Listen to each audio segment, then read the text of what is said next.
Ya está listo, Jorge, ya lo empezamos. Sí, ya estoy a Ya tus podemos órdenes, empezar. perdona, ahí está. Buenísimo, sí, estaba esperando que se conectaran más. ¿Qué tal? Muy buenas tardes a todos. Les agradecemos mucho que nos acompañen en esta presentación.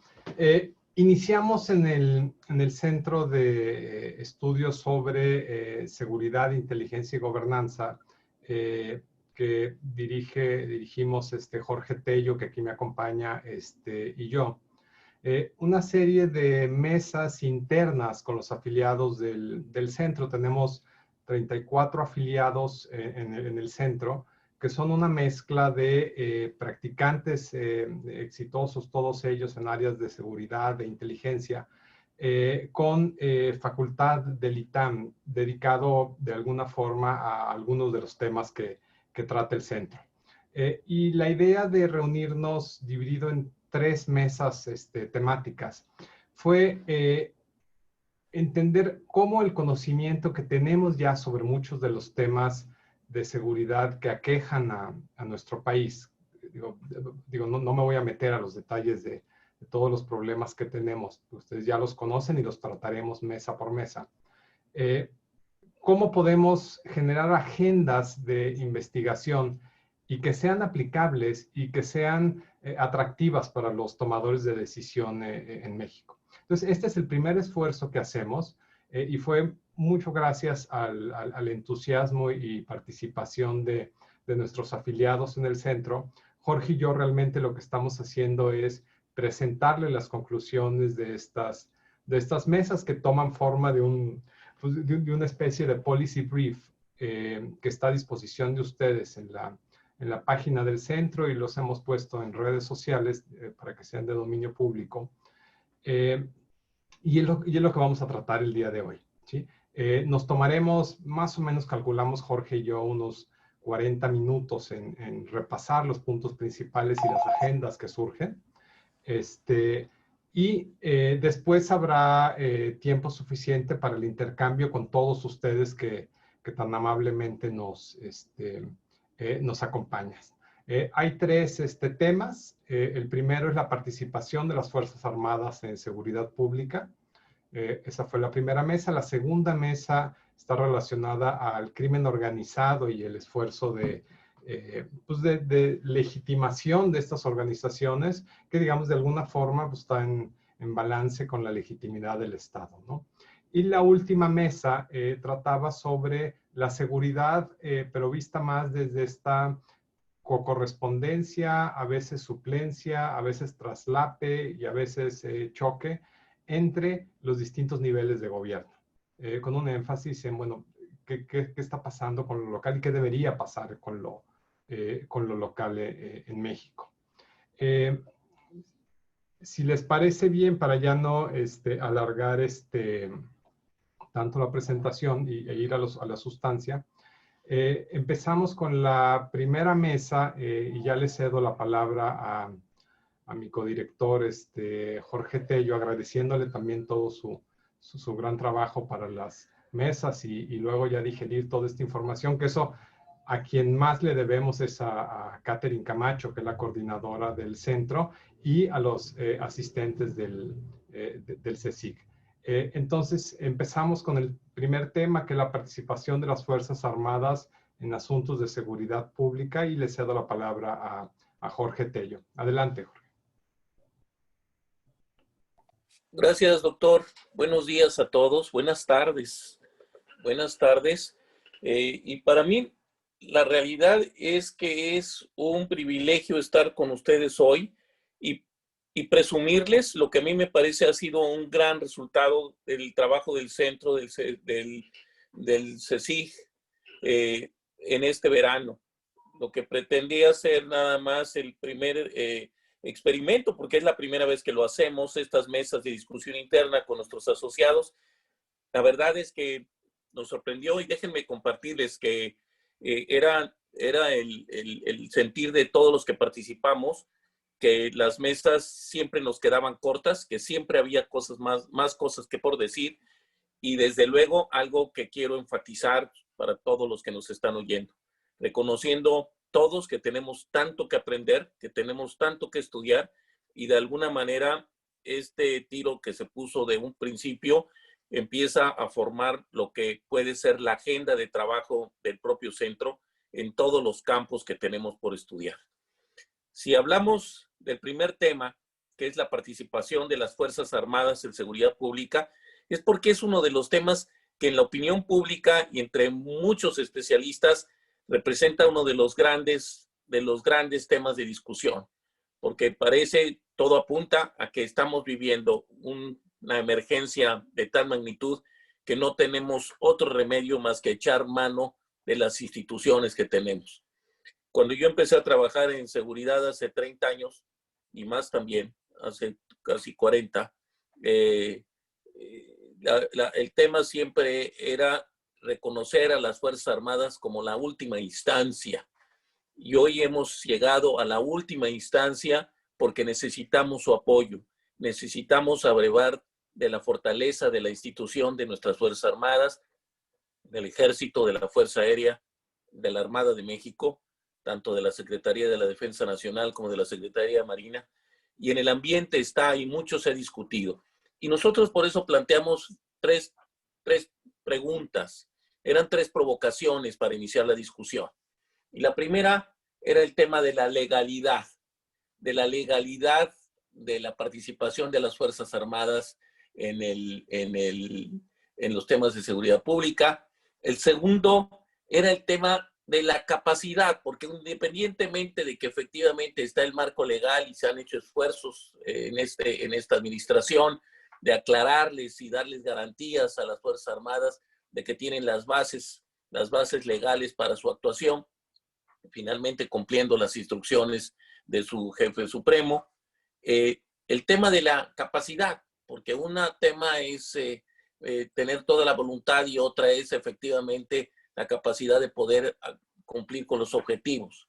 Y el tercero es un tema que siempre existe la preocupación. Van a ver ustedes cuál fue las conclusiones de nuestros expertos, el tema de los derechos humanos. La preocupación de tener al Ejército, a la Armada, a la Fuerza Aérea, trabajando en las calles con funciones policiales, reconociendo que los perfiles son distintos. Y yo les diría, para resumir, el documento es un documento que también tiene su versión en esta policy que ha mencionado Vidal. Es hay un documento corto y ahí está todo el soporte de lo que trabajamos. Yo creo que fue riquísima la experiencia, como ya dije, pero finalmente yo lo trataré de resumir en los siguientes términos. Primero, la parte de la legalidad. Reconocer que tenemos hoy a un ejército multitareas en un momento atípico, decían los especialistas, nuestros investigadores, atendiendo esta necesidad de seguridad, pero también además apegado a la lógica de política que los guía y a la que responden, que es la lógica de la presente administración. En resumen, tenemos una situación hoy complicada, donde además por la manera en que están trabajando, el desgaste que están sufriendo y las necesidades que tienen para llevar a cabo la función, pues se les está dando mucho más poder, se les está dando más dinero y se les tiene que dar, por lo mismo, más juego político, queriendo, con voluntad o sin voluntad.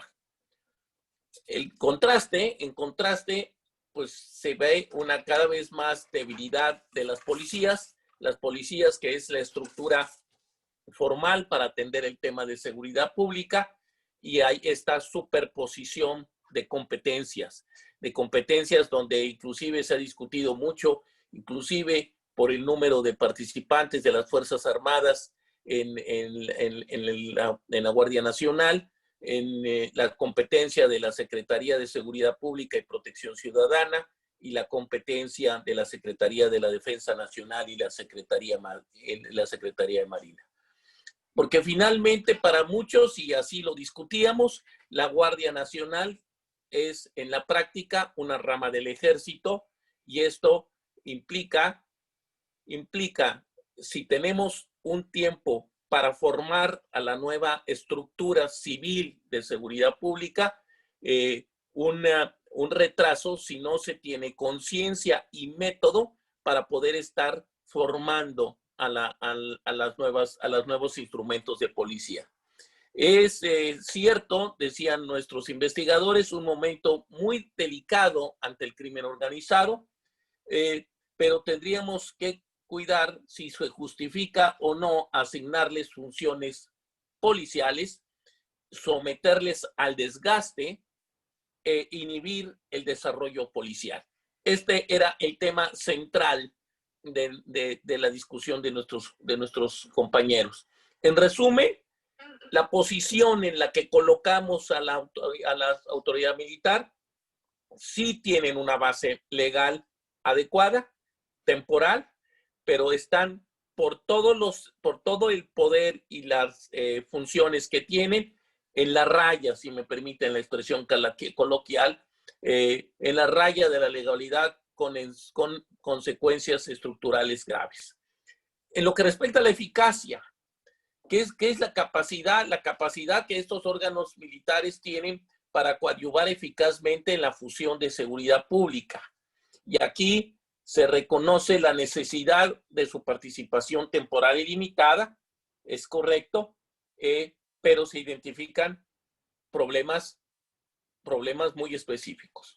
Lo primero, parecería que repetimos un poco la parte de la legalidad. No ha habido esta reconversión a función policial. Finalmente yo tengo capacidades militares que son las que traigo a mi función nueva.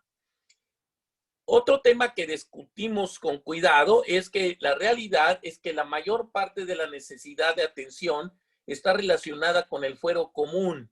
Hay mucho menos delitos federales que la necesidad de atender el fuero común, y esto es muy importante porque las capacidades, al contrario, se alejan mucho más de las que no son necesarias para la atención del delito común.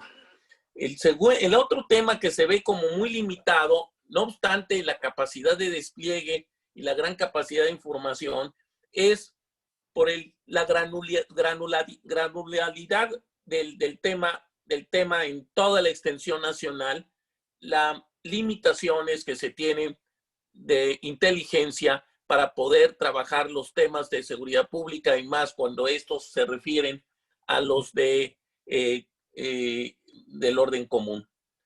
Con todo tipo, sus capacidades siguen siendo limitadas, basadas en el despliegue físico, con una estrategia fundamentalmente disuasiva, dejando en un muy segundo lugar la capacidad de investigación.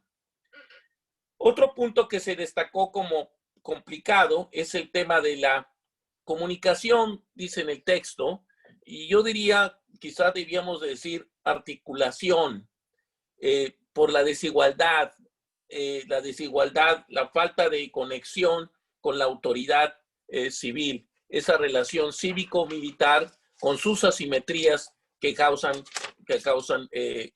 falta de comunicación.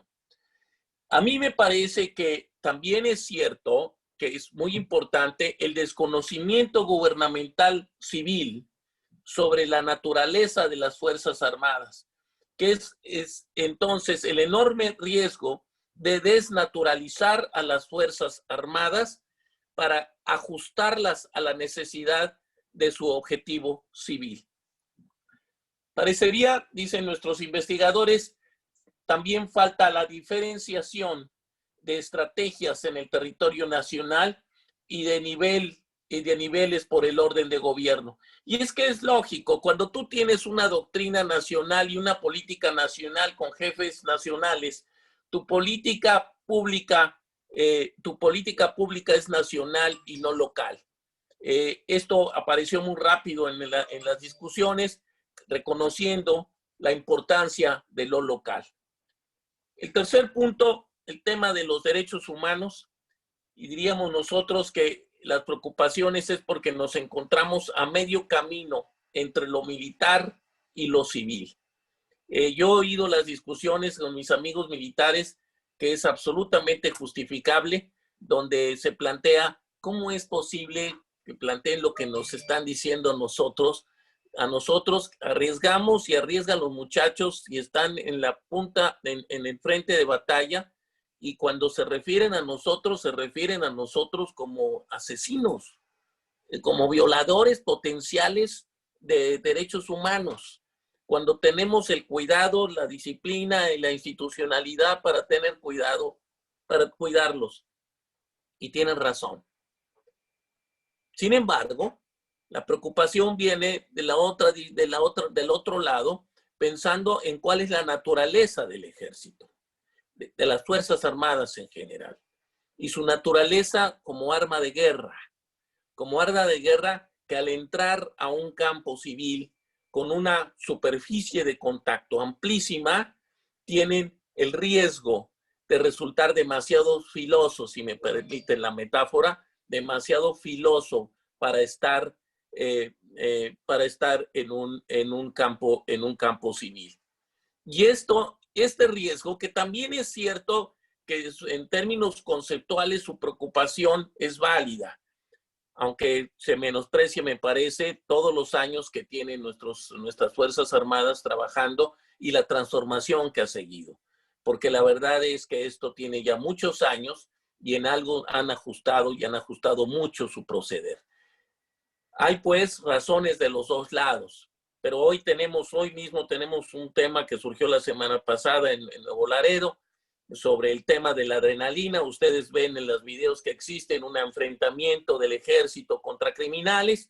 En el calor hay que estar enfrente de las balas, decía un amigo, para saber lo que se siente. Y en ese momento hay un grito que decir está vivo y el otro que grita mátalo. Bueno, hoy están en capilla y se tendrá que hacer la investigación, pero ese es el riesgo. Esas son las principales discusiones de los tres temas. Está una serie de recomendaciones, pero ahí, doctor Vidal, ¿quieres entrar en recomendaciones en la parte de la agenda tú? O los planteo yo, ¿cómo quieres? Si quieres, comento como los principales puntos que quedaron pendientes. Como la agenda. Como la agenda, exacto. Y esta agenda, pues, por un lado pretendemos que los investigadores del centro la desarrollen, pero también que la tomen que la consideren los tomadores de decisión, ¿no? Creemos que les voy a mencionar tres aspectos fundamentales. En el policy brief vienen algunos otros. Uno es, se preguntan nuestros investigadores si existe la necesidad de que es una pregunta, pero es una afirmación, parece también, si existe la necesidad de fortalecer el liderazgo moral de los mandos de las Fuerzas Armadas. Es decir, después de tantos años en este conflicto contra organizaciones criminales, entre si es legal o no legal que el ejército, bueno, estamos hablando de seres humanos que están desarrollando ciertas tareas y que hay alguien responsable de que las hagan. Entonces sospechamos que también hay un proceso en el que se va erosionando ese liderazgo moral de los mandos en las Fuerzas Armadas, y que creemos que es una agenda importante. Por ejemplo, si uno revisa guerras largas y, por ejemplo, Vietnam es un buen ejemplo, pues uno de los dilemas que tienen los tomadores de decisiones, bueno, ¿cómo detengo esta guerra? ¿Y cómo le digo ahora a mis soldados que estábamos peleando la guerra equivocada? ¿Sí? Que no era la guerra adecuada esta, ¿sí? O que la tenemos que cambiar. Entonces, sospechamos que hay algo de esto en Fuerzas Armadas, ¿no? Otra preocupación dentro de esta agenda es si como nuevo énfasis en la participación de las Fuerzas Armadas en seguridad es realmente una necesidad, lo pongo así entre comillas, o básicamente es una percepción equivocada de la administración de que es la única solución posible para resolver el problema de la violencia. Es decir, atrás habría un supuesto implícito de que este es un problema especialmente de fuerza. Entonces, quien tenga la pistola más grande, pues es el que va a ganar la confrontación, ¿sí? Y bueno, pues la pistola más grande que tenemos es el ejército. pero no estamos seguros que esto sea así, ¿no? Al menos la evidencia no parece ser así. Y la tercera y último punto de la agenda es una pregunta fundamental de los últimos años, ¿no? Que es, ¿por qué los esfuerzos del gobierno para fortalecer las capacidades civiles no han funcionado? Después de tantos años, volvemos a caer a militarizar la seguridad o pensar que esa es la solución, ¿sí? Y estos tres, obviamente, ahorita no tenemos, no encontramos las respuestas así a la mano, pero y son agendas que debiéramos seguir porque nos parecen fundamentales para resolver estos temas, ¿no? No sé si quieras agregar algo más, Jorge, respecto de esta mesa antes de pasar a la siguiente. No, me quedaba yo con las ganas y con varios puntos de las recomendaciones del grupo, porque después de revisar un poco los temas que ya comenté, el grupo, y me parece que vale la pena que revisen ustedes los documentos, porque el grupo trataba de sintetizar en algunas propuestas concretas eh, para luego terminar en las agendas de investigación al futuro, para que realmente pensemos cómo podemos ser útiles en esta conexión, que me parece es lo más interesante que se ha logrado en este centro, es el trabajo conjunto de la visión académica, del trabajo académico, sistemático, metodológico, que representa el doctor Vidal, y la experiencia, la práctica de las soluciones ante problemas reales, que es la parte de los practicantes que represento yo. Vale la pena que vean el documento, pero no nos va a dar tiempo, así que mejor vayamos a la siguiente mesa. Perfecto. Si te parece, yo les comentaría, y lo voy a tratar de ser más breve para darle también tiempo a que participen los que nos están oyendo, que seguramente están parte de los investigadores que desarrollaron esto. El tema del crimen organizado y legitimización. Un breve comentario. ¿De dónde salió el tema? ¿Por qué crimen organizado y legitimización? ¿Por qué? Porque a nosotros nos parece, y lo constató todo el ejercicio, que la debilidad institucional, al estar dejando espacios vacíos, provoca que surjan cosas como esta idea de las despensas presentadas por el crimen organizado ahora con motivo de la pandemia, o las autodefensas que en mi experiencia hemos visto en lugares apartados en la Sierra de Guerrero, que la comunidad dice, por favor, porque no son autodefensas, muchos de ellos tienen elementos y hay inteligencia suficiente para saber que se trata del crimen organizado legitimado. Sin embargo, las comunidades dicen, se acaban los robos, se acaban los secuestros, que se queden las autodefensas, y sí somos nosotros. Pero además, veamos el discurso reciente del cartel Jalisco Nueva Generación con la detención del líder del cartel de Santa Rosa de Lima, diciendo como autoridad, hablándole a la población, ofreciéndole certeza. Eso es trabajar sobre una legitimidad que solo corresponde a la autoridad. Así que este era el origen de la mesa, y el primer reto que identificaron el grupo de investigadores es decir, oigan, el primer tema es el concepto. ¿Qué entendemos por crimen organizado?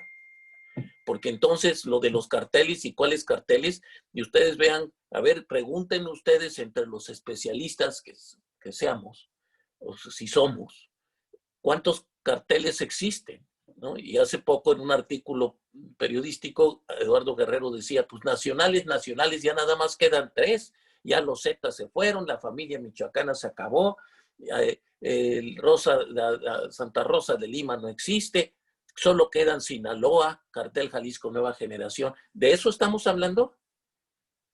O lo que se habla, o crimen organizado es cuando podemos darle esa categoría delictiva para poderla juzgar. Planteamos 3 preguntas. La primera era legalidad, legitimidad o eficacia. Y van a ver por qué planteamos las 3 cosas juntas. Porque hoy por hoy hay efectivamente mucha gente que piensa que para ser efectivos hay que ser ilegales. Y es realmente la eficacia puede dar legalidad de lo que ya he planteado yo, por ejemplo, del de los temas de autodefensa ligados con el crimen organizado en algunas partes del país. Y que da paso a la siguiente pregunta que planteamos como tal. Es, ¿no te metas con el narco? ¿Es en serio?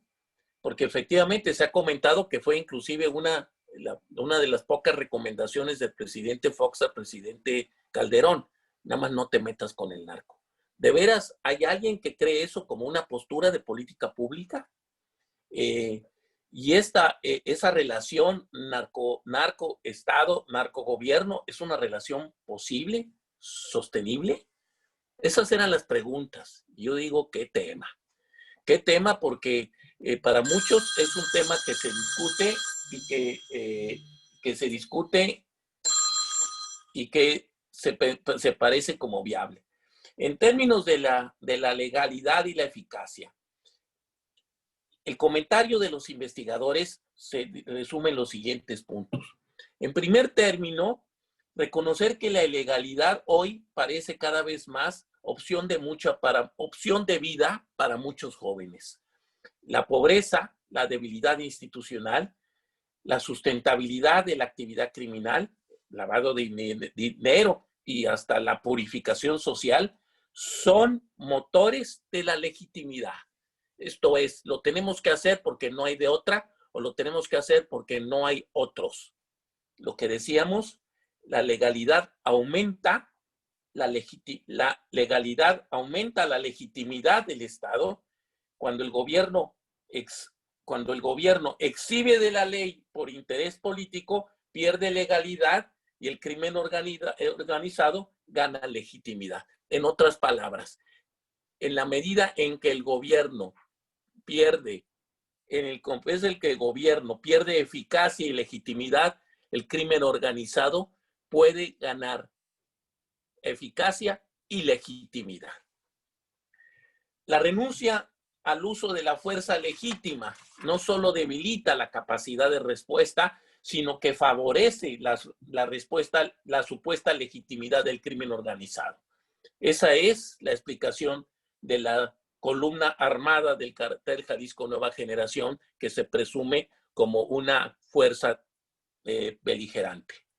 La negociación de la legalidad con el crimen, yo pongo como pregunta, esto no lo dijeron los investigadores, pero podría pensarse el caso de Culiacán.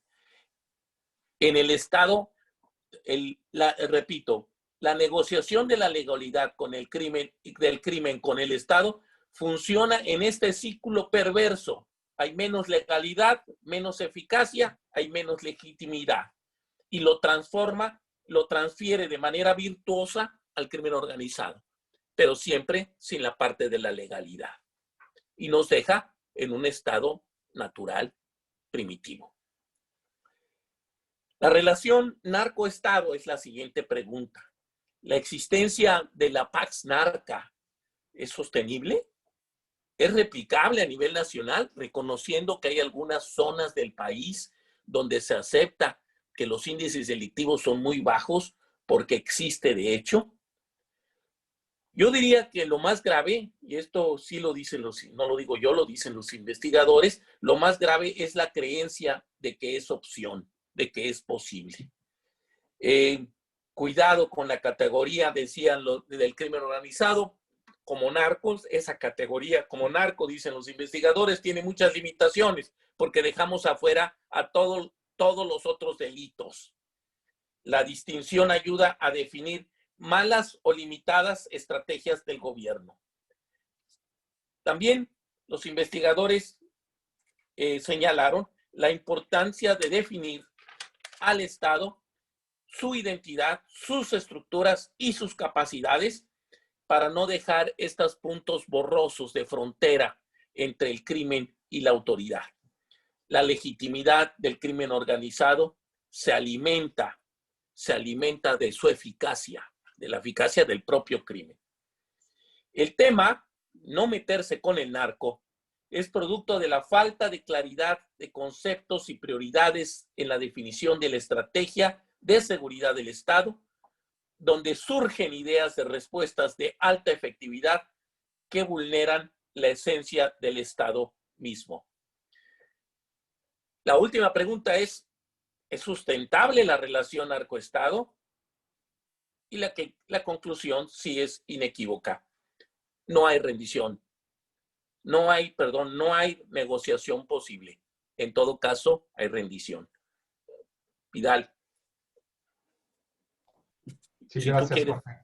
Sí, y de todo esto que nos dice Jorge, pues salen un montón de temas en donde ya hay algún trabajo. Por ejemplo, Cecilia Farfán, afiliada al CSIC, que ahorita está en la Universidad de California en San Diego, ha estudiado mucho sobre la estructura de las organizaciones criminales.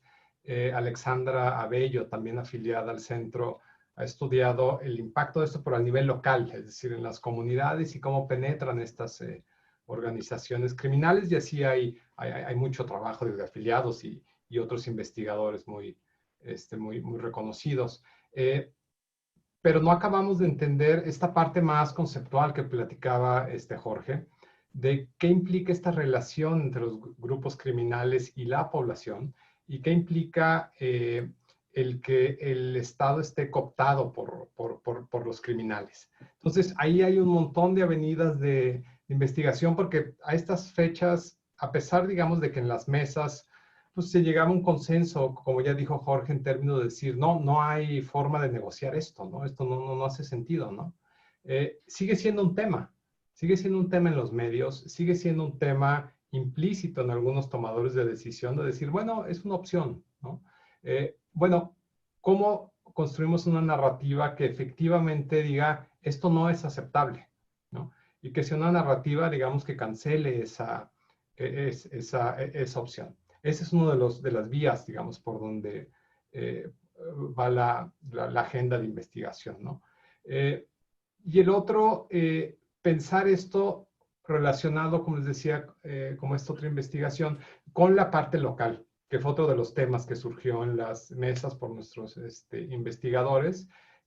¿Cómo se relacionan las organizaciones criminales con los gobiernos locales? ¿Sí? Pareciera que realmente la unidad relevante para operar pues son los gobiernos municipales, ¿no? Y sobre eso no hay tanta investigación. Vemos, digo, no es casualidad que veamos, por ejemplo, tanto asesinato de candidatos o de posibles candidatos en la época de precampañas.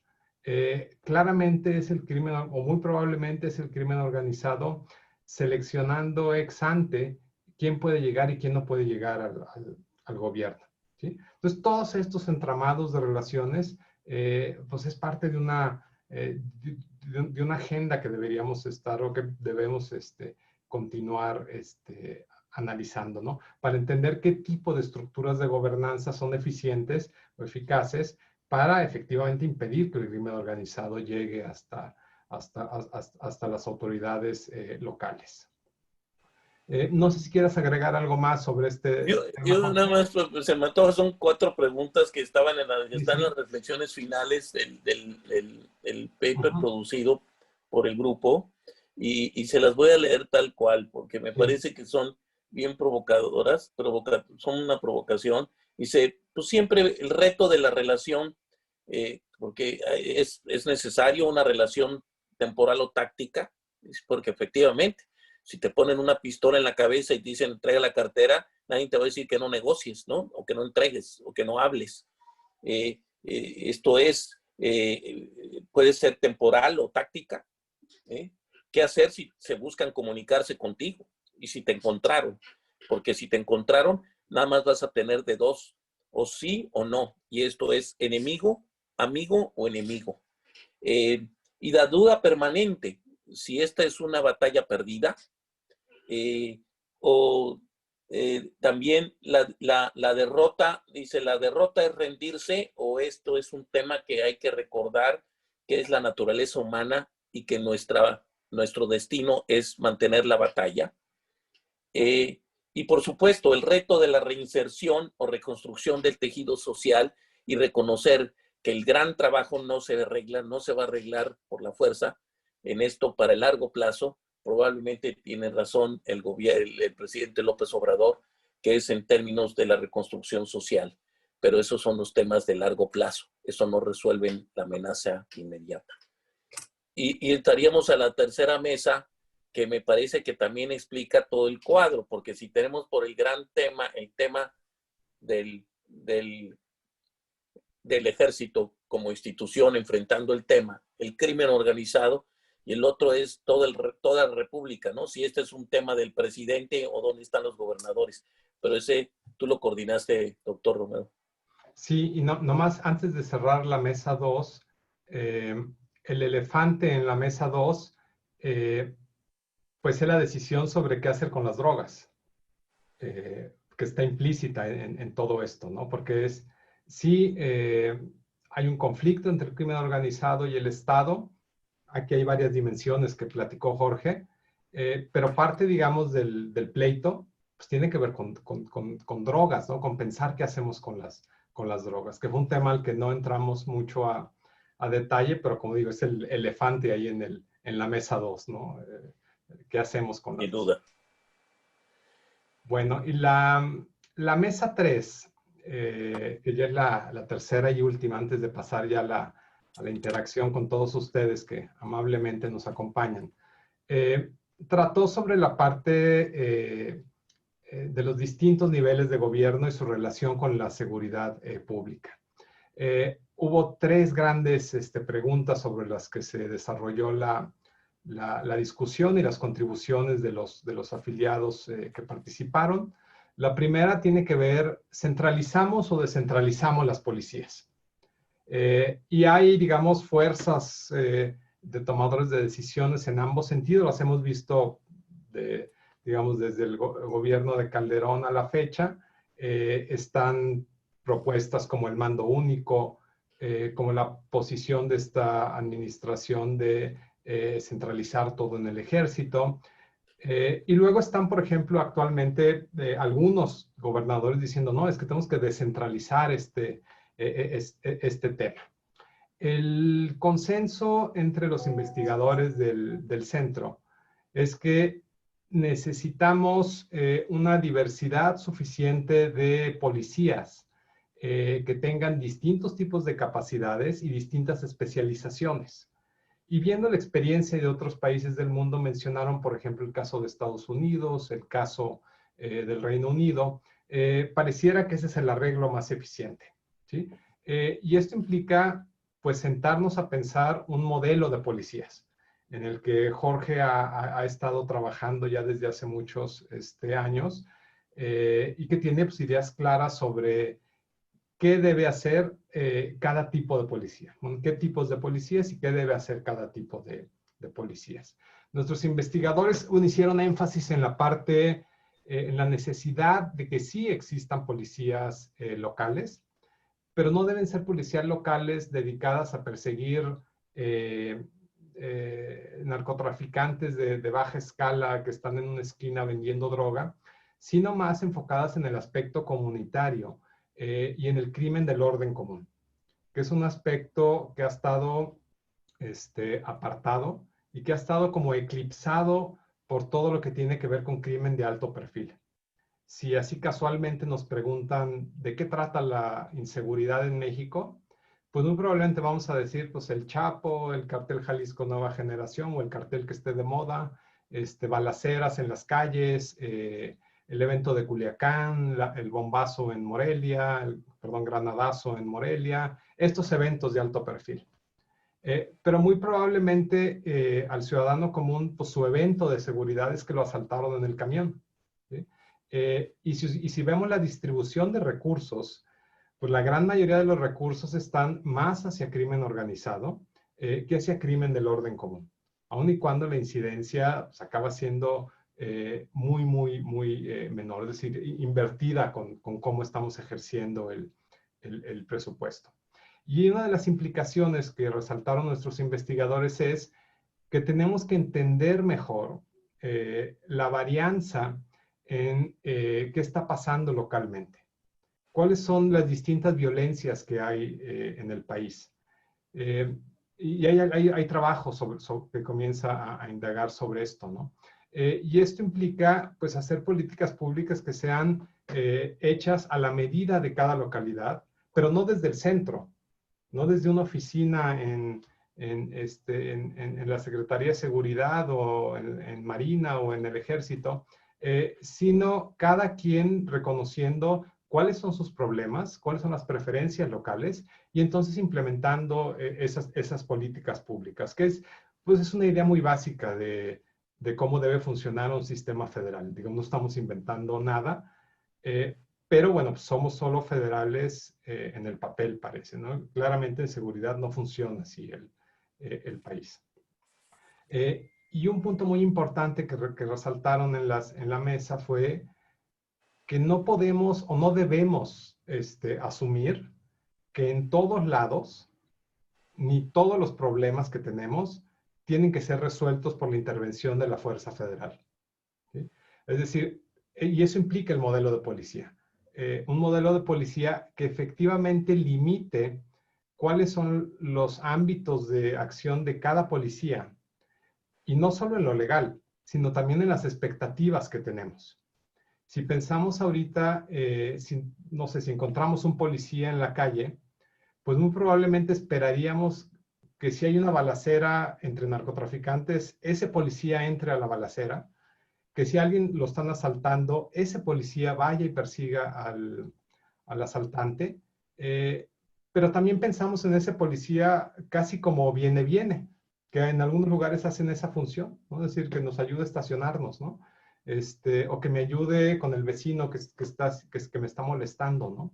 Entonces no es solo que no esté delimitado jurídicamente, sino que las expectativas de la población y de los tomadores de decisión pues son bastante borrosas, ¿no? En términos de qué debe hacer cada tipo de policía. Y eso pues, es muy ineficiente, ¿no? El segundo tema, gran tema en la mesa fue la parte de política fiscal. En seguridad pública, y esto es igual, digamos, si estuviéramos hablando de salud o de desarrollo social, sería muy parecido. Más o menos el 85% de los recursos que ejercen los estados y municipios son recursos federales o federalizados, es decir, o están etiquetados para ciertas acciones o los pueden discrecionalmente ejercer los municipios o estados, pero siempre hay algunos incentivos o candados para que se ejerzan con base a lo que quiere el gobierno federal. Y el gobierno federal, por jurisdicción y por otras razones, pues el gobierno quiere hacer más énfasis en crimen organizado. Los gobiernos locales no deberían tener ese énfasis, sin embargo, el gobierno federal logra imponer sus preferencias. Y esto es básicamente por o colabora mucho esta desconexión fiscal, el que no sean los gobiernos locales los que estén recaudando lo que están gastando, sino que todo viene del gobierno federal, pero pues digamos que es un dulce envenenado esas transferencias, porque pues viene con el sesgo hacia las políticas del gobierno federal, y entonces se rompe ese vínculo entre las preferencias de los ciudadanos locales con la de los gobernantes locales, por esta distorsión fiscal, ¿sí? Y como les digo, esto aplica para cualquier ámbito de política pública que tengamos en México. Una de las esperanzas es, bueno, que parece que finalmente los gobernadores quieren rehacer el pacto fiscal. Bueno, hay una ventana de oportunidad para arreglar esto. Y el tercer y último tema relacionado con los anteriores es cómo coordinamos los niveles de gobierno, es decir, cómo alineamos los incentivos o diferenciamos los incentivos de los distintos gobiernos y de las distintas policías y en la opinión pública. También en términos de la agenda pública, pues hay un sesgo muy fuerte hacia lo federal y no hacia lo que está pasando más localmente, ¿sí? Piensen, por ejemplo, información. Tenemos muy buena información sobre homicidios, pero no, literalmente, casi no sabemos qué está pasando, por ejemplo, con robos, ¿sí? De homicidios podemos tener información diaria de qué está pasando en México. De robos, solo tenemos información del ENVIPE una vez al año y además con un año de retraso. Y solo algunos municipios, muy pocos, hacen sus encuestas de victimización. Lo que quiere decir que están trabajando las políticas locales para crimen ordinario en los municipios y los estados sin información, lo cual es gravísimo, ¿no? Y no es un tema relevante, ¿sí? Pero sí es un tema relevante si se tarda un día más el secretariado en publicar los datos de homicidios, por ejemplo, ¿sí? Entonces existe este desbalance que fue parte de lo que se discutió y de lo que creemos que se necesita para que funcione. Pues Jorge, si quieres abundar en la agenda o en algunos puntos antes de dar la palabra al público. Pues yo solo agregaría lo que ya has dicho, doctor, lo que se apunta en el documento como reflexión final y que tiene que ver con todo lo que se atraviesa, lo que atraviesa el documento. Finalmente, todos nuestros investigadores estaban de acuerdo en que hay que trabajar desde lo local, en esta lógica de descentralización. Pero que la pregunta que subyace y que va a alimentar nuestra agenda es qué es lo que tendría que cambiar en la estrategia para que los estados y los municipios consideren que es políticamente rentable invertir en este rubro. Porque estamos de acuerdo que no es un tema que está impuesto desde el centro. En esta es una realidad que tanto el centro como el interior de la República se han acusado y reclamando recíprocamente. Decir, es que esto es de los gobernadores, no, es que esto es del gobierno federal.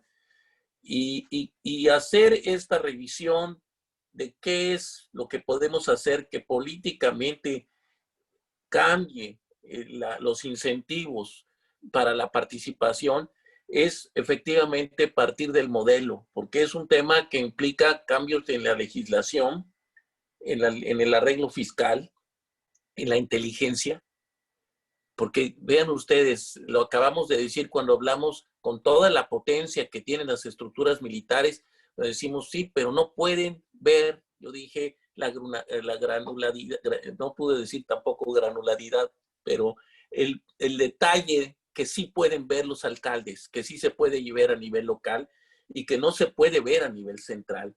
Por supuesto, las estructuras y los esquemas de coordinación. Alguna vez con el presidente de la República le decíamos, es que el gobierno federal no puede. Y me contestaba el presidente, pues es que estamos solos. Y yo simplemente repliqué, no se puede. Simplemente no se puede. Se tiene que trabajar desde abajo y tiene que tener una lógica federal más que ningún otro tema. Yo creo que sería interesante ver qué dicen nuestros compañeros. Sí, muchas gracias, Jorge. No sé si alguien quiera plantear alguna pregunta, la puede poner en el chat de la sesión, ¿correcto, Katy? Sí, así es, lo pueden poner en el chat. Sí, si ponen su pregunta en el chat, aquí la leemos y trataremos de responderla.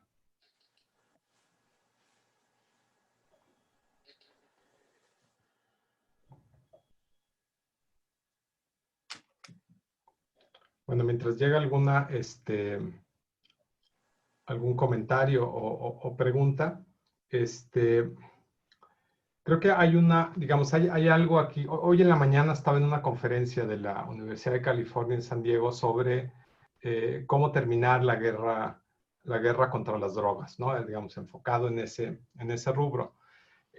Y uno de los temas importantes era, bueno, pensar cómo es posible que después de tantos años y después de tanta evidencia que hay, digamos, en contra de lo que estamos haciendo, sigamos con la misma política, ¿no? Es decir, ¿cómo es posible que no hayamos entendido que esto no está funcionando? Y pues digo, la única respuesta, o al menos la primera que se me ocurre así lógicamente es, bueno, porque a alguien le conviene esto. ¿Sí? Y no estoy hablando de un plan macabro o de un complot así extraño, sino de incentivos muy básicos, ¿no? De pensar a quién le conviene que esto siga o quién prefiere que esto siga y por qué puede hacer que esto siga, ¿sí? Que es, digamos, como implícito mucho de lo que estamos hablando. Y obviamente, pues no todo es guerra contra las drogas, ¿no? Es mucho más que eso, pero bueno, es una parte sustancial de todo esto. Carlos Rodríguez, muchas gracias.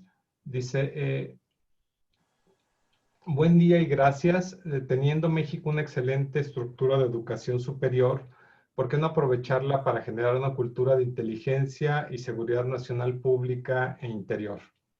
Jorge, este es para ti.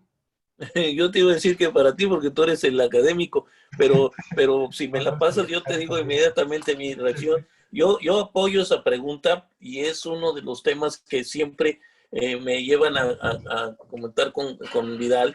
Es decir, bueno, ¿qué le pasó? ¿Qué le pasó al mundo intelectual y a la academia? ¿Por qué nos dejaron solos pensando de este lado? Yo les puedo decir el trabajo que cuando empezamos a trabajar en el CISEN con los que estaban pensando el tema, que eran finalmente los internacionalistas, porque además la primera vez que yo vi un artículo interesante era hablar de la frontera y era mucho más hablar de Estados Unidos que de México, porque también estaba medio prohibido hablar de temas de seguridad, ¿no? Y por un lado, y por otro lado era un tema sucio, es un tema que contamina, es un tema que da asco, es un tema que da miedo. Y a mí me parece que por eso la parte bonita, la parte bien desarrollada, el cuello blanco no se quiso meter. Primero lo tenía medio prohibido y luego no quiso. Me parece que tuvieron que pasar el tiempo y lo estoy notando hoy con las generaciones nuevas. Hoy tenemos estudiantes que ya están regresando de las universidades en Estados Unidos, en Israel, que dicen, me fui a hacer maestría en inteligencia. ¿Y por qué? ¿Qué maestro te sugirió? ¿Con quién te tomaste recomendaciones? Y ustedes ven a la gente de ciencias políticas, de relaciones internacionales del ITAM hoy, que están buscando opciones en este sentido. Y no digamos lo que por supuesto venía del Colegio de México, del CIDE, del Ibero, por hablar de las escuelas privadas que empezaron a trabajar esto. Pero hoy en la currícula de la Universidad Nacional, hay varias universidades del interior de la República también. Entonces, yo creo que tiene razón, y yo creo que se está cambiando y que se tiene que cambiar, porque sí es un tema de cultura. Es un tema de cultura. Cuando hablamos del modelo de policía, la verdad es que no tenemos ni claros los conceptos y nos pasó en cada una de las mesas que teníamos que decir, oye, a ver, vamos a hablar de esa categoría narco, no está padre. Y por otro lado decir, a ver, pero vamos a definir bien qué quiere decir, qué quiere decir crimen organizado.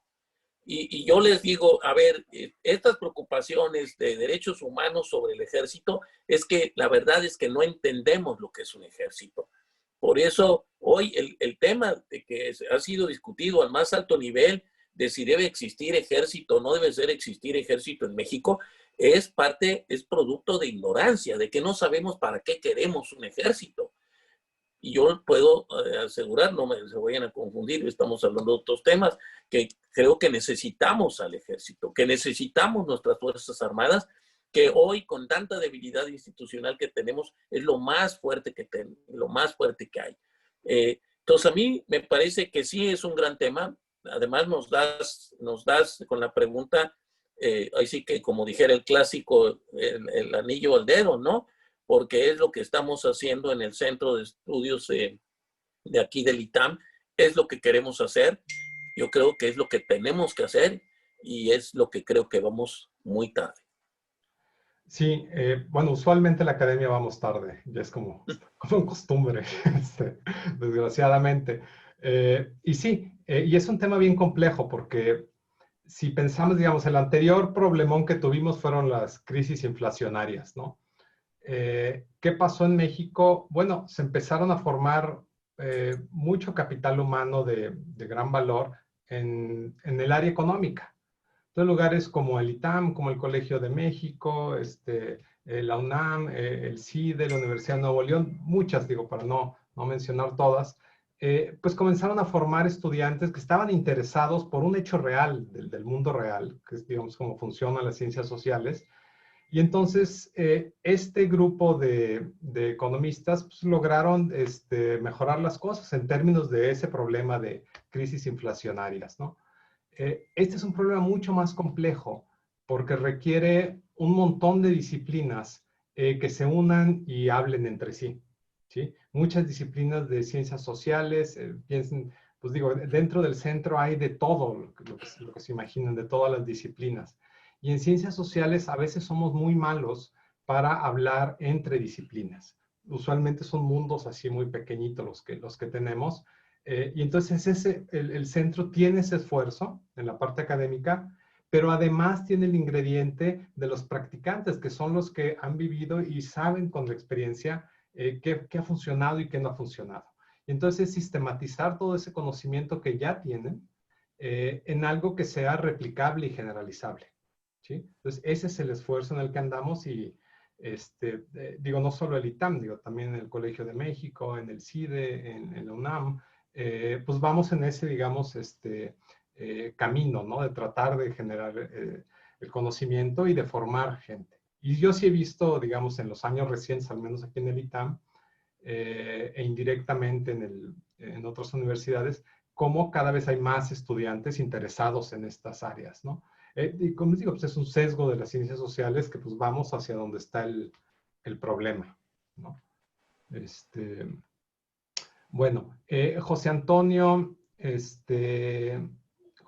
Mendoza, José Antonio Mendoza dice, buenas tardes, considero que hay un factor causal en todas estas reflexiones y tiene que ver con la corrupción, de donde se deriva el tráfico ilegal de armas, drogas, personas, de donde se derivan las negociaciones políticas en administraciones municipales, estatales y federal. Y sí, corrupción, digamos, pero no solo es, lo peor es que no es solo una causa, sino que es más circular, parece la relación, ¿no? Al menos de lo que sabemos. Es decir, la corrupción ciertamente es el terreno fértil para que todo esto pase, pero también cuando esto pasa, esto incentiva más corrupción, porque se vuelve un negocio rentable, ¿no? Para quienes están en lo público y para las organizaciones criminales. Y sí, digo, es endógeno y transversal a todo esto, ¿no? Jorge, no sé si quieres agregar. Pero además, estaba yo pensando en la primera mesa, un comentario que hubo de alguno de los investigadores, donde decía, bueno, estamos hablando del uso de la fuerza. Estamos hablando, cuando hablas de las estructuras coercitivas, del uso legítimo de la fuerza, pero que finalmente en la historia del país se asociaron también a las estructuras de poder y estaban las policías al servicio de la lógica de caudillos. Entonces, el tema de cultura, es decir, pues es que la policía es corrupta o por la corrupción la policía es como es porque hay corrupción o porque hay, o qué es primero, la policía corrupta o la corrupción y luego de ahí viene la policía, que es parte de toda la estructura. Pero yo les puedo decir que en una conferencia reciente, un compañero de la conferencia decía, un empresario de hecho, un empresario decía, yo no conozco ni creo que exista en este país ningún policía no corrupto. Y bueno, pues te acabas de echar a 500,000, ¿no? Policías y a todos los que estuvieron relacionados con la seguridad pública. No hay uno solo que no sea corrupto. Entonces, pues esto es el gran tema, ¿no? Que quiénes somos y cómo podemos. O finalmente, pues ya mejor olvidémonos esto, hay que suicidarnos. A mí me parece que es un gran tema, por supuesto, porque nosotros asociamos y hoy cuál es el nivel de confianza que le tenemos a las policías, ¿no? A cualquier policía. Pero si quieres vamos a la siguiente pregunta, Siguiente, porque Carlos también está bien Martínez. interesante. Carlos Martínez que pregunta si no es más importante fortalecer las procuradurías y policías antes que al ejército. Y que es el tema que nos quedamos preguntando nosotros, ¿no? Dice, espérate, como estás atendiendo la urgencia, entonces fortaleces a tu instrumento de emergencia y tienes el riesgo de estar olvidando de componer lo estructural, que yo creo a donde va exactamente la pregunta. Pues, ¿qué tienes que componer? Te dedicas a mantener la siembra, si esto fuera, perdón por el abuso de metáforas, pero le metes más dinero a la siembra o a la estructura que va sobre la siembra, porque supuestamente la siembra es una estructura provisional que tienes que quitar y que está puesta nada más para desarrollar la estructura permanente. Y yo creo que la pregunta es válida. porque la respuesta lógica es, pues tenemos que meterle más recursos y más ganas a las soluciones estructurales. Sí, totalmente. Y ese, bueno, al final acaba siendo, digamos, también un dilema en todo esto de lo local, lo federal, y quién se tiene que hacer cargo de qué, ¿sí? Y con qué recursos. ¿Sí? Digamos, todo va en ese mismo paquete. Humberto Valverde dice, me parece que en el centro, y se observan las conclusiones de las mesas, estamos montados en la vieja inercia gubernamental de estudios de políticas de control de crimen y dejando de lado casi marginalmente la visión de estrategias de prevención del crimen, por el simple hecho de que son de largo aliento. Propongo que de alguna manera organicemos los esfuerzos del centro para que sean mucho más explícitas ambas categorías que tenemos que abordar, al menos con igual validez. Totalmente de acuerdo. Sí, Totalmente de acuerdo, porque además nos gana la urgencia, ¿no?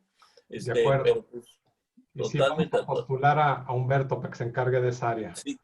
Sí, ya que dijo, pero sí, totalmente de acuerdo. Este, eh, Carlos Rodríguez, desde una perspectiva, desde la vinculación de organizaciones civiles en un tan complejo, los conceptos de seguridad como coadyuvar para generar una participación de la sociedad, ya que la seguridad nos compete a todos. Yo creo que se refiere a, bueno, cómo entra la sociedad en todo esto, ¿no? Creo que hemos estado hablando. Y sí, ciertamente, digamos, y a lo mejor es algo que hay que tomar también en cuenta, como lo de Humberto, que el papel de la sociedad en todo lo que hemos platicado ha estado un poco como de lado, ciertamente, ¿no? Ya pensándolo. Sobre todo en el tema, digamos, está más claramente puesto en el tema de legitimidad de las organizaciones criminales, pero sí acaba siendo, al menos en lo que presentamos, como un actor medio pasivo, ¿no? Pero ciertamente, como dice Carlos, pues sí, digamos, como este actor, pues es fundamental tanto para que el gobierno sea exitoso, es decir, si no tiene el apoyo de la sociedad del gobierno, no hay forma que logre mejorar esto, pero también para las organizaciones criminales. Si las organizaciones criminales no tienen cierto grado de apoyo social, tampoco van a ser exitosos, ¿no? Entonces es ese actor, digamos, hay toda una literatura que habla sobre esta pelea por la mente y el corazón de los ciudadanos, ¿no? Que es más de guerras civiles, pero aplica aquí muy bien, ¿no? No es que quieras agregar algo, Jorge. No, me encantó y además me provoca y además, bueno, será que somos todos la parte del centro, ¿no? Dice Karen López, más allá de meterle dinero a la siembra, citando mi metáfora, ¿en cuál momento se desarrollaría o se debería priorizar el refuerzo a las corporaciones policiales si la estrategia de seguridad actual parece corresponder a una lógica reactiva y no preventiva? Y es otra vez lo que ya había dicho Humberto por ahí, efectivamente.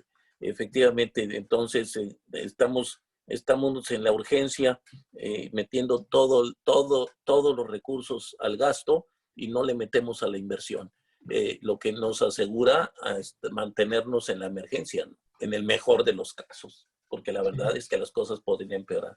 Y esa es la perspectiva. Sí, y eso creo que está muy ligado a los dineros, es decir, a descentralizar tanto el diseño de las políticas como el gasto de las políticas, ¿sí? Y que cada quien haga lo que le corresponde, ¿no? Y en ese sentido, pues esperaríamos, por ejemplo, policías locales o gobiernos locales más interesados en prevención que en este combate inmediato, ¿no? Pero mientras el dinero esté centralizado, pues eso no va a pasar, ¿no? Entonces es algo como muy estructural de todo esto, ¿no? Oye, Vidal, y aquí ya hay algunos comentarios de algunos de nuestros compañeros aquí en las preguntas que se suman a lo que nos dijeron los participantes en las mesas. ¿Qué sigue? Fue un espléndido ejercicio durante este verano. ¿Qué tenemos para el semestre que viene? Entonces, yo así me gustaría que comentara nuestro programa, ¿no? Porque está por empezar, empezar el seminario la semana que viene, pero además sí tenemos que darle continuidad a esto, porque es continuidad en la parte del centro y en la parte de la academia, pero también tenemos que tener, iba a decir imaginar promover esquemas de vinculación para que esto se vaya a los lugares de tomas de decisiones, tanto en el legislativo, en los ejecutivos, para promover efectivamente el cambio. Si no, pues iba, a lo mejor desarrollamos un poco más de ideas, a lo mejor tenemos más papers, pero las cosas no van a cambiar. A mí me parece que es bien importante platicarles rápidamente qué sigue aquí en el centro. Sí, tenemos, y algunos de ustedes nos acompañan frecuentemente, tenemos algo que llamamos un seminario, que realmente es una serie de conferencias, 5 o 6 conferencias cada semestre, en donde invitamos a una combinación, a veces tomadores de decisión, a veces académicos, para que nos presenten, digamos, como el conocimiento más avanzado de estos temas desde lo práctico y desde lo académico. Espero que esta misma semana les presentemos ya, digamos, el calendario de este semestre, y ese es un esfuerzo que venimos haciendo desde 2013. Antes estaba integrado con nosotros Rafael Fernández de Castro, que fue con el que inició esto. Después Rafa se fue ya a la Universidad de California a San Diego, y bueno, ahora lo continuamos Jorge y yo. Estamos también trabajando en un volumen editado en donde tratamos este mismo tipo de problemáticas, los afiliados del centro, pero ya con mucha más profundidad y mucho más detalle en tema por tema. Y esto, digamos, son esfuerzos, como les digo, en la academia somos medio o bastante lentos. Este estará listo, digamos, a inicios del año entrante, ya con una publicación. Y en el Inter, parte de lo que también estamos haciendo es de todos estos puntos, o de lo que tenemos planeado hacer, es de todos estos puntos que ahorita estuvimos platicando, pues generar ya productos, digamos, que sean implementables, ¿sí? Es decir, que no queden, como bien dice Jorge, nomás en el paper o ahí volando. Digamos que es importante también, digamos, tener los productos académicos, porque son insumos para todo esto. Pero bueno, ¿cómo hacemos para digerir eso, para que sea implementable? Y bien importante, que sea atractivo para los tomadores de decisión. Porque no es solo decirle a quien está tomando las decisiones, mira, estudié esto y esta es mi conclusión y te puedo probar que es la mejor, ¿sí? Si al tomador de decisión literalmente no le conviene, pues no lo va a hacer, ¿no? Entonces, ese es el tipo de cosas que estamos como tratando de pensar en el centro para que sea útil lo que estamos haciendo, ¿no? No sé si quieres agregar algo más, Jorge o Katy, que también estás aquí. Sí, gracias. Bueno, nada más comentarles que en la sección de preguntas y respuestas todavía quedaron bastantes que no sé si quieren revisar, aunque sea de manera general contestarla. Carlos pregunta sobre el medio para acceder a los contenidos de las mesas. Están en la página del centro, ¿no, Katy? Sí, no, en la sección de preguntas y respuestas, si quieres se las leo. Les puedo leer las preguntas que nos están haciendo porque creo que sí son muy valiosas, y a ver si de manera general podríamos con esto concluir por parte de los dos. Sí, ok. Gerardo Rojas menciona, se ve apetito en la actual administración por escuchar las ideas y planteamientos provenientes desde la academia por hacer ajustes en la estrategia y el entramado institucional nacional. La segunda, Luis Arteaga, es buenas tardes, muy interesante exposición. La pregunta es, ¿cuál es la dimensión presupuestaria del fortalecimiento de la Corporación de Seguridad en México? ¿Hay recursos suficientes para atender el problema? Jaime Márquez, Grupo FAMSA, ¿qué podemos hacer nosotros para corregir esa situación?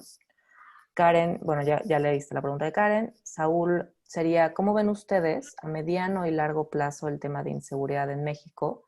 ¿Habrá acciones para mejorar en el tema? ¿Cuál sería la recomendación para el personal que lucha día a día en la calle protegiendo a la gente?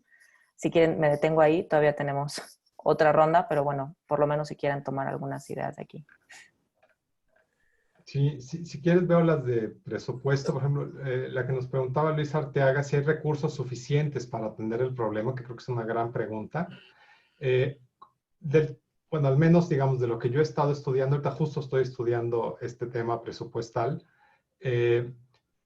Si seguimos con esta idea de que podemos acabar con las organizaciones de tráfico de drogas, no hay dinero que alcance, ¿sí? Básicamente. Entonces, este es un problema como de libro de texto de políticas públicas, en donde antes de entrarle a la solución, tienes que hacer chiquito el problema para efectivamente con tus recursos llegar a solucionarlo. Porque a veces tenemos, y esto a lo mejor suena así medio desalentador, pero a veces tenemos la idea de que el problema de seguridad se va a solucionar cuando tengamos la política correcta o cuando el gobierno le eche ganitas, ¿no? Bueno, a veces aún echándole ganitas y aún con la política correcta, los recursos no alcanzan. Entonces creo que este es un punto bien importante. Si vemos a México comparado con otros países, el gasto en seguridad no es tan grande. Ha crecido mucho, ciertamente. Es más o menos un punto del PIB, pero sigue siendo bajo comparado con otros países. Ahora, comparado con el problema que tenemos enfrente, no hay forma de llegarle, ¿no? O sea, tenemos que repensar el problema. Y ahí yo soy partidario pues, medio extremo de legalización de drogas, ¿no? Por ejemplo, para hacer el problema más pequeño. Y relacionado con esto, nos pregunta Reinaldo Rojo sobre la parte de recursos monetarios y el énfasis en eventos de alto impacto. Y si alguien lo está haciendo, sí, justamente yo estoy trabajando ese tema. También hay alguna investigación que están empezando Sandra Ley y Memo Trejo. Entonces creo que es un tema bien importante al que ojalá que más gente le comience a entrar. Y no es fácil por los datos, porque al final, como está la estructura presupuestal, a veces es difícil entender al final de la hilerita de transferencias en qué efectivamente acabó el gasto. ¿Sí? Pero bueno, hay que entrarle a ese tema y hay algo ya avanzado, ¿no? Jorge, si quieres... Yo quisiera hacer un comentario, pero conectarlo con lo que tú estabas diciendo y quizá puedo complementar para algunas de las preguntas que ya se hicieron y otras que hay por ahí. Y es el tema de la generalización. Y tú dices, bien, pues tienes que dividirlo y tenemos que ver cosas más concretas. El tema de la seguridad es que puede ser tan abstracto como tan concreto. A mí me gusta usar una figura donde digo, pues tan concreto como la altura de la barda o tan abstracto como la confianza que le tengas a un líder. Eso cómo lo mides. Y a mí me parece que efectivamente si queremos pensar en todo, no nos va a alcanzar nunca el dinero, dices bien. Y sí, es muy poquito los recursos. Y todavía ese es nuestro problema más alto, nos duele muchísimo, se muere mucha gente, nos quita posibilidades. Proyectos y proyectos de México donde podía ser potencia mundial y hoy la falta de gobierno, la falta de seguridad, olvidémonos de las opciones políticas o no. La verdad es que es la parte de seguridad. Hoy que estamos viviendo casi la tormenta perfecta entre los temas de salud, los temas económicos y siempre los temas de seguridad. Y yo no sé ustedes, pero a mí me preocupa, a veces me preocupa más la posibilidad de lo que significa los otros temas, los temas económicos, los temas de desesperación en la salud y cómo implican todos estos y cómo van a desembocar todos a la desesperación máximo que es en la parte de seguridad. Y la seguridad que efectivamente no se tendría que resolver en el largo plazo con fuerza, se tendría que resolver con fortaleza social, pero cuidado con las generalizaciones. Yo estoy trabajando en el libro que ya mencionó Vidal, estoy mencionando en algo que pretende acotar esto y dice, ¿cuál es el modelo nacional de seguridad? Porque tenemos que desarrollar un modelo de policía y tenemos que desarrollar un modelo de defensa nacional y un modelo de inteligencia nacional para saber simplemente qué queremos, cuál es el esquema que queremos para evitar que cada vez estemos inventando cosas. Pero que estemos inventando y que veamos cosas tan generales como, pues hay que prevenir, pues sí hay que prevenir, ¿no? Sí, nadie puede decir que no. Ahorita alguien ponía en el chat, decía, bueno, pero habría que mencionar el problema el fenómeno del Estado negociado, porque México siempre ha estado negociado con el narcotráfico. Pues eso como general, conceptualmente me parece correcto, conceptualmente, realmente de manera específica en el trabajo dentro, pues sería tanto como tomarlo del empresario que les platicaba. No hay un solo policía honesto. Pues eso no es cierto. Hay muchos policías honestos. Ahora, que la visión de la policía sea corrupta, estoy correcto. Ahora, que la visión del Estado sea un Estado negociado con las fuerzas de la corrupción y contra otras con el narcotráfico, pues eso tampoco lo creo. Que ha habido partes, tiempos, momentos, eso por supuesto. Pero esto, ¿cómo lo acotamos? Porque si no, estamos casi ya cediendo al pesimismo y al derrotismo, donde nosotros no tenemos remedio, somos corruptos de nacimiento, ¿no? Yo creo que tenemos que trabajar con la certeza de que las cosas pueden mejorar, que las cosas han mejorado muchísimo. Yo me acuerdo cuando todavía estaba Calderón de presidente, pero todavía no había llegado el 2011, el 2010, que empezaron las cosas a complicarse muchísimo. Y se publicó en Nexos, por cierto, un artículo de Escalante, donde estaba diciendo, ¿y por qué estamos quejándonos tanto del tema de seguridad? Porque vean ustedes las cifras de seguridad de 2000 hasta 2007. Él hacía la serie, él lo había hecho en el Colegio de México, y era una permanente mejoría de las condiciones de seguridad del país, y venía con estadísticas de 20 años para atrás, consistentemente mejorando durante 20 años, hasta el 2007, que en el 2007 ya se volvió la curva para arriba. Pero el tema es que en el 2001 y en el 2002 y esos años que eran resultado de producto de muchos años de mejora, tampoco lo reconocíamos. Entonces, a lo que voy es, por supuesto que se han avanzado en cosas, por supuesto que se hicieron cosas, y tenemos que ver qué es lo que podemos hacer, porque si no, efectivamente, hay que pensar que todo está mal y hay que pensar en cero en todo. Y yo no lo creo. Yo no lo creo, porque entonces, la verdad, yo creo que hay mucho perdido. Yo tengo toda la vida trabajando en esto, y sí, la percepción es de que mientras más haces, falta más por hacer. Eso lo decía Carrillo Lea siempre, pero también creo que tenemos que aprender a ver lo que tenemos para no empezar en cero siempre. Perdón, porque ya me volví más general, pero también es por el tiempo. No sé cómo andamos, Vidal. Pues llegamos ya al tiempo que teníamos programado. Y pues ya no más queda, digamos, darle las gracias. A mí me gustaría darle muchas gracias a nuestros afiliados que participaron en las mesas, que pusieron su tiempo, su conocimiento para llegar a estos documentos. Muchas gracias a todos ellos. A Catherine, que encabezó como la síntesis de todas estas mesas, que fue una labor titánica y muy bien hecha. A nuestros asistentes del centro también. Me sumo a esa, absolutamente. Y a todos los que participaron el día de hoy, que también nos enriquecen con sus comentarios y preguntas para seguir con estas agendas de investigación del centro. Muchas gracias. Muchas gracias a todos. Gracias.